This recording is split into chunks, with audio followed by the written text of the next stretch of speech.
Stacy was the extrovert who never met a stranger, was always bringing kids and dogs and animals home. I never knew what to expect from that kid, but she was very outgoing and just embraced life with everything it gave her.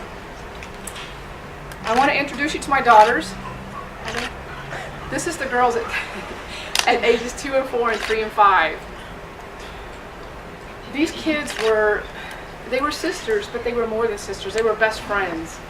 And what I discovered later was how close they were. They were always together, and Stacy was always protecting Christy. As you can see, Christy was a thumb sucker, and I'm glad she's not here today because she'd be really mad if I showed you this picture. But that's who she was. She was very shy, very withdrawn. Stacy, as again, was the stand-up sister who would always protect Christy. Christy would get her in so much trouble or get herself in trouble, and Stacy would take the blame. It took me years to figure out how that worked, but it eventually came out. The next pictures I want to show you are the girls as they grew, different stages of our lives. But one important day stood out to me and still stands out to me, and that was Stacy's 16th birthday party. And that party would become very special because it would become the last birthday party we would celebrate with Stacy. And as a young girl, 16 birthday parties are very special. Stacy was always with people, always with her friends. She was always in a group of kids. And again, this birthday would become very special. This was August 21st of 1998. And less than 6 months later, she would be gone. Stacy was a freshman in high school, and for the first time in a long time, the girls were in separate schools. Christy was in 8th grade in middle school, and Stacy was entering high school as a freshman, and had discovered the NJROTC program. And she came home one day and she says, "Mom, I know what I want to do with the rest of my life." And I thought, okay, you're 16 years old, you have no idea what you want to do with the rest of your life. But I underestimated my daughter. A recruiter came to the school and told them about the Navy. Stacy had already signed up. She was there. As you can see from the one haircut to the next, I came home to a shaved head one day. My God, Stacy, what have you done to your hair? As parents, you have to ask the right question the right way. She looks at me and she says, "Well, I shaved it." "Why did you shave your head?" "Because I want to join the Marines." "Okay, I understand that. I want to become the first female Navy SEAL." And I thought to myself, oh my God, the Navy does not know what they're getting. This child and discipline do not get along. But she's already made up her mind, and I know she's going to fulfill it. And she would have. That was Stacy's determination. She had found out of life what she wanted to do, and she would have fulfilled every aspect of that dream. However, those dreams got shattered. On January 29, 1999, I got a phone call from an officer asking me to come home. It was about 5 p.m. in the evening. I talked to Stacy around noon when she got home from school early that day because of exams. I hadn't talked to Christy and I hadn't talked to my fiance because I couldn't get them to answer the phone when I called. And they never called me. And that was the protocol. You call Mom when you get home. You let me know what's going on. You let me know where you are and what you're doing. Stacy had just started her first job, so she was going to go into work early to earn some extra money for this big military ball that was coming up. The talk around the dinner table for 2 weeks solid was this military ball. Stacy had to have this evening gown because all the guys were going to be in their dress uniforms and they were going to be at this big dance. And all these kids were going together to rent a limousine. And then she drops a bombshell on me 2 days before this happened. She's taken her younger daughter, Christy, younger sister, with her to this military ball. Now, Mom's got to get 2 hair appointments, 2 nail appointments, 2 pairs of shoes, 2 purses, 2 dresses. Oh my God, how am I going to get all this done? Stacy looks at me and she says, "Mom, it's going to be all right." Stacy wasn't worried because she knew working hard. I'm on the phone with this police officer who gives me no indication that anything is wrong. He simply asked me when I'm coming home. I asked him repeatedly, why? What's wrong? He didn't answer. He just said, "I need you to come home." So in my mind, I'm thinking, okay, one of the kids put a basketball through the neighbor's window, all the kids ran, Stacy took the blame, that would be my daughter. But I thought, okay, well, wait a minute. Let me make sure because I need to know which daughter I'm coming home to and try to get myself prepared for how to deal with this. I said, "Which daughter do you have?" No response. I said, "Officer, are you still there?" He said, "Yes." I said, "Which daughter do you have?" "Well, I don't have a name. You don't have a name? Then how do you know it's my child? All the kids hang out at my house. Maybe you got the wrong kid. We just need you to come home. 15 minutes of a non-verbal conversation trying to withdraw information from this officer went nowhere.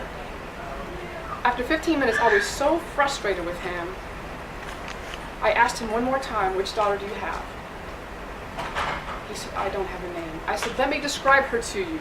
Is she tall and skinny, blonde hair, blue eyes, and braces? Yes. I said, I've just described both of my daughters to you. Which one do you have, and why are you calling me? He said, Miss Reed, we just need you to come home. I hung up the phone and left. As you know, traffic in Virginia, God, I don't miss it at all. You go nowhere fast. And on a Friday evening in Northern Virginia, I was working in Chantilly and driving to Manassas.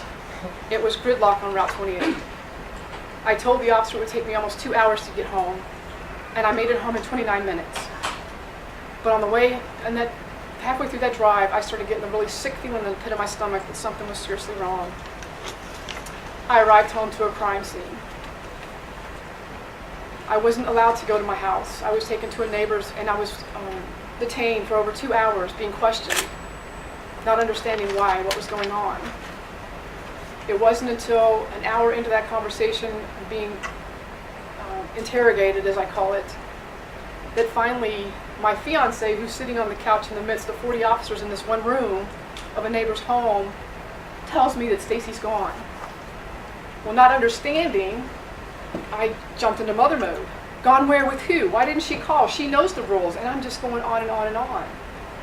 Not realizing he's in shock. I finally get back to him and I said, Bobby, where is Stacy? And he looks at me and he said, she's been murdered. No. You need to tell me where Stacy is, and where's Christy? This went on for another 45 minutes. In the process of all this, a police chaplain was in the room with us. He approached me twice and put his hand on my shoulder and he says, Miss Reed, everything's going to be okay. What's going to be okay? I was going for the throat. This man was ticking me off. Nothing is going to be okay. Finally, an officer told me that Christy was at the hospital. They were working on getting us there, and that she wasn't expected to live. I'm not given any information. I don't know who's done this. I don't know what Bobby knows, my fiance. I know he's in shock, but that's all I know. We're finally put into a police car and told we're being taken to the hospital. We sat in the police car for more than 20 minutes while the conversation in the front seat was, how's the kids, how's the wife? We got a dog, kids are going to college. Where'd you go on vacation? As if we didn't exist. And please forgive me, I'm not here to pass judgment on anybody. I'm telling you what happened to us and how we got through it. We finally got to the hospital, only to be told by the receptionist that Christy wasn't a patient there. We're at Fairfax Hospital, one of the 100 top trauma centers in the United States, and they can't find my daughter. It's because she was under an assumed name. I'm in an elevator with a social worker that took the hospital over an hour to get to me because they were in the middle of a shift change. Once we're finally in the elevator, I asked the social worker, why is Christy not listed as a patient here? And she informed me that she was under an assumed name, and I asked why. I didn't know what had happened to my daughter. And she says, because he hasn't been caught. Who hasn't been caught? One of the things I want you to realize is I was in an elevator, a very confined space, and I'm being delivered this news by a social worker in the hospital. Not a good place to be. The walls were closing in very quickly. I could have hurt her, I could have hurt myself. I could have created a huge problem in that hospital, but somehow I kept myself composed. Only God knows how I did that. When I finally got out of the elevator, they put me in a waiting room, a 10 by 10 room with no window, no phone, no connection to the outside world. I'm once again confined and asked to wait while she goes and finds out some information about my daughter. I can't contact my family in Texas. I can't connect with anybody outside those four walls. There was an officer, the police chaplain is there with us, my fiance, and a family friend managed to make his way up to us. And again, I'm climbing the walls trying to figure out what is going on and why I can't get to my daughter, Christy. Finally that night, about 11 o'clock, the trauma surgeon comes in to inform me what has happened to my daughter. It's not a police officer who tells me. It's not a victim witness person who tells me. It's not a victim advocate. It is the trauma surgeon who's been operating on my daughter, Christy, to tell me that she was brutally attacked, stabbed twice, both of her wrists cut. She was strangled, she was sexually assaulted, and her throat was slashed. This child is 14 years old, and I'm likely going to lose her because he tells me that she will not likely live the next 24 hours. If she does miraculously survive, she will never walk or talk again. Because he informs me that the knife that she was stabbed with was so large that it likely penetrated and severed the spinal cord, as well as her esophagus and vocal cords. If I lose my youngest daughter as well, my life is over. I have no reason to live. But by the grace of God, Christy was healed in that ICU room in the early morning hours of Saturday morning after the attack. And a week later, she walked out of that hospital with absolutely no disabilities. The trauma surgeon came in on Monday morning. I don't know how to explain this to you except that it's a miracle. The spinal cord was not touched. The only vital organ he damaged was the small intestine, which took 3 stitches. We had to put 6 stitches in each wrist, and it took 25 staples to sew up her stomach because we had to open her up. And it took 60 stitches in her neck, but it was all superficial wounds.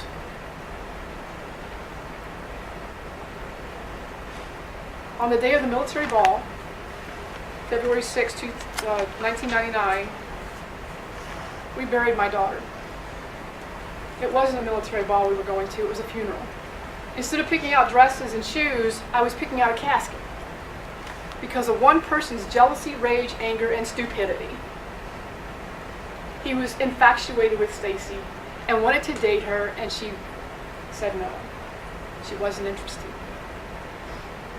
His plan that day was to kill 7 people. 4 of them were me and my family. Because one of S.T.A.C.I.'s friends happened to be an African-American young man, Sean. Sean was invited to sit at our table. He was invited on family outings, as every other kid in the neighborhood was. And had the offender not stood in the shadows and hid himself from us, he would have been invited to sit at our table and go on family outings too. But the choices he made became choices that cost him his life. This young girl touched so many lives. And 14 years later, she's still touching lives. And she's changing the world.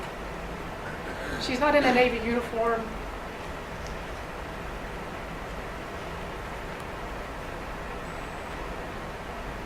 As Christy said to me, Mom, I'll never be an aunt.